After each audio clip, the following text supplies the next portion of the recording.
Friends, અહીંયા દાલ બાટી માટે મેં જાડો લોટ લીધો છે. જો તમારી પાસે જાડો લોટ ઘઉંનો ના હોય તો તમે ઝીણો લોટ પણ લઈ શકો છો. તો અંદર તમે અડધી વાટકી રવો છે ને એ એડ કરી દેજો, એટલે સરસ બાટી થશે. અને જાડો હોય તો તમારે જાડો લોટ જ યુઝ કરવાનો, એનાથી બાટી સરસ થશે. હવે એમાં આપણે અજમો એડ કરીશું, મીઠું એડ કરીશું, મોણ માટે તેલ નાખીશું. આપણે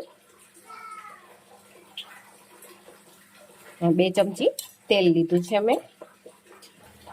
લોટને સારી રીતે મિક્સ કરી લઈશું આપણે, એટલે સરસ રીતે લોટમાં મોણ દેવાઈ જાય.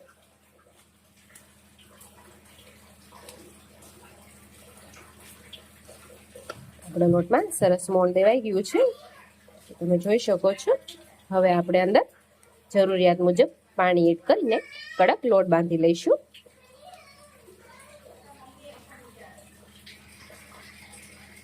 આપણે જરૂર મુજબ પાણી યુઝ કરશું અને લોટ બાંધી લઈશું. તો ફ્રેન્ડ્સ, બાટીનો લોટ બંધાઈ ગયો છે. હવે એને આપણે 10 મિનિટ રેસ્ટ કરવા મૂકીશું. હવે દાળ માટે અહીંયા મેં તુવેરની દાળ લીધી છે. 1.5 કપ તુવેરની દાળ લીધી છે ને 1 વાટકી મગની દાળ લીધી છે. આ બંને દાળને મિક્સ કરીને સારી રીતે આપણે ધોઈ લઈશું. જો તમારી પાસે મિક્સ દાળ હોય તો તમે મિક્સ દાળનો પણ યુઝ કરી શકો છો. ફ્રેન્ડ્સ, અહીંયા મેં દાળ સારી રીતે ધોઈ નાખી છે. હવે અંદર 2 ગ્લાસ પાણી એડ કરી દઈશું.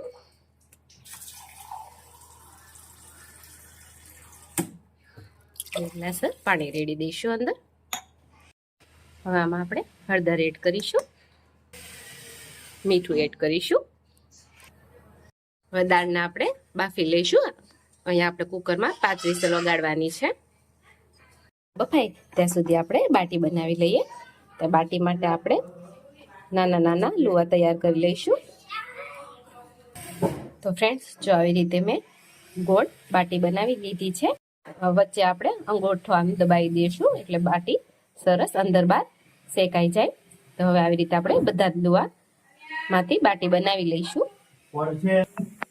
તો ફ્રેન્ડ્સ, તમે જોઈ શકો છો આપણી બધી જ બાટી તૈયાર છે. હવે એને આપણે શેકી લઈશું. તો બાટી શેકવા માટે અપમ લોટી લીધી છે. આ લોટીમાં છે ને બાટી એકદમ ઝડપી બની જાય છે. હવે અંદર આપણે બધા જ ખાનામાં તેલ એડ કરી દઈશું. બાટી કુકર ના હોય તો આ લોટીમાં પણ તમે બાટી બનાવી શકો છો અને બહુ જ સરસ બાટી બને છે.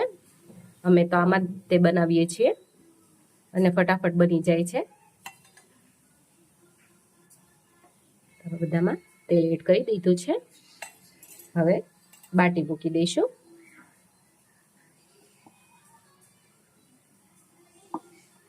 આપણે અંદર અંગૂઠાથી જે દબાવ્યું છે એનાથી બધામાં તિરાડ પડી ગઈ છે, એટલે બાટી સરસ અંદર શેકાઈ જશે અને બહાર પણ શેકાઈ જશે.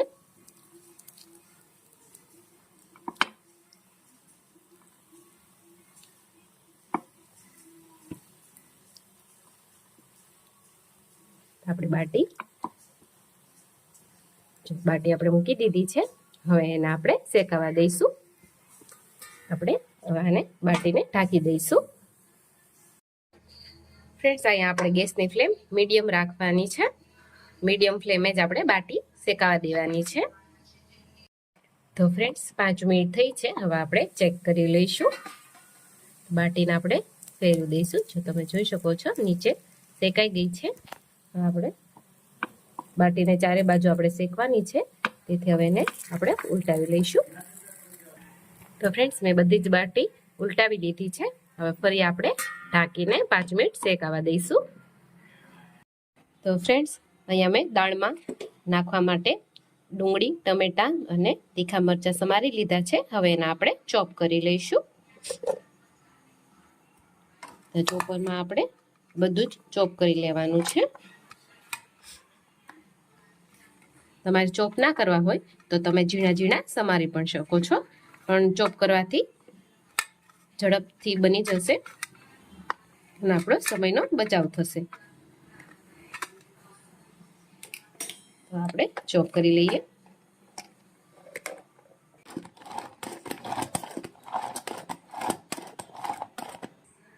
તો ફ્રેન્ડ્સ અહીંયા આપણા વેજીટેબલ ચોપ્સ થઈ ગયા છે.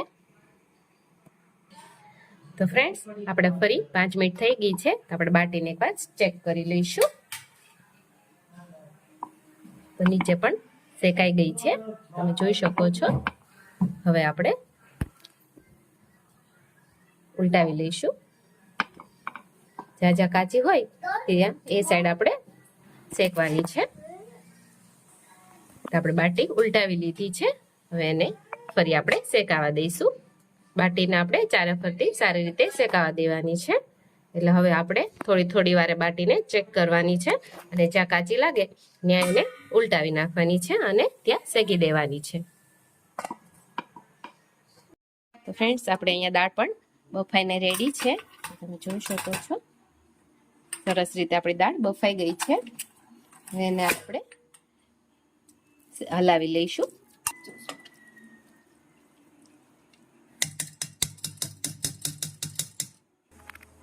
તો ફ્રેન્ડ્સ અહીંયા મેં દાળમાં પાણી નાખીને સરસ મિક્સ કરી દીધી છે દાળ, તમે જોઈ શકો છો. વઘારી દઈશું. તેની માટે આપણે તેલ મૂકીશું.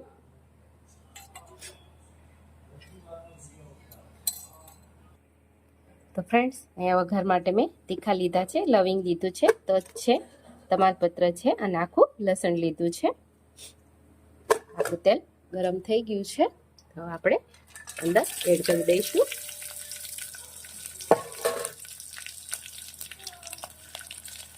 રાઈ નાખી દઈશું. જીરું એડ કરી દઈશું. હવે અંદર આપણે વેજીટેબલ્સ એડ કરી દઈશું. ટમેટા, ડુંગળી અને જે મરચાં સમાર્યા હતા એ આપણે એડ કરી દઈશું. આપણે અહીંયા વેજીટેબલને સારી રીતે ચડવી લઈશું.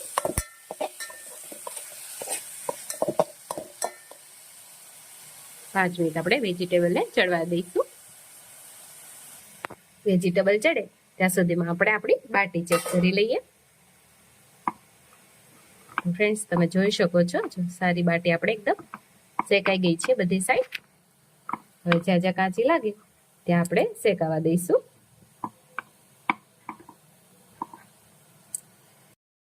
ફ્રેન્ડ્સ આપણે વેજીટેબલ અહીંયા સારી રીતે ચડી ગયા છે. હવે અંદર આપણે મસાલો એડ કરી દઈશું. હળદર એડ કરીશું, આપણે ધાણા જીરું એડ કરીશું, તીખું મરચું એડ કરીશું લાલ. અહીંયા દાળ બાટીની દાળ થોડીક સ્પાઇસી હશે તો બહુ જ મજા આવશે ખાવાની. થોડીક સ્પાઇસી કરશું દાળને. મિક્સ કરી દઈએ. હવે આપણે અંદર મીઠું એડ કરીશું. આપણે દાળમાં ઓલરેડી નાખી દીધું છે એટલે થોડું જ મીઠું એડ કરીશું. હવે આમાં સાંભાર મસાલો એડ કરીશું.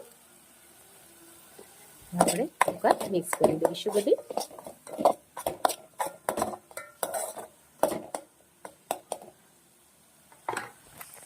હવે આપણે જે દાળ બાફી હતી એ એડ કરી દઈશું.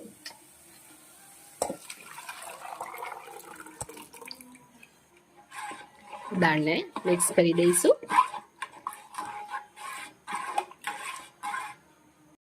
ફ્રેન્ડ્સ હવે આપણે અહીંયા લીંબુ છે એ એડ કરી દઈશું. હવે આપણે દાળને સારી રીતે ઉકળવા દઈશું. આપણી બાટી અહીંયા તૈયાર છે. દાળ પણ આપણી એકદમ રેડી છે.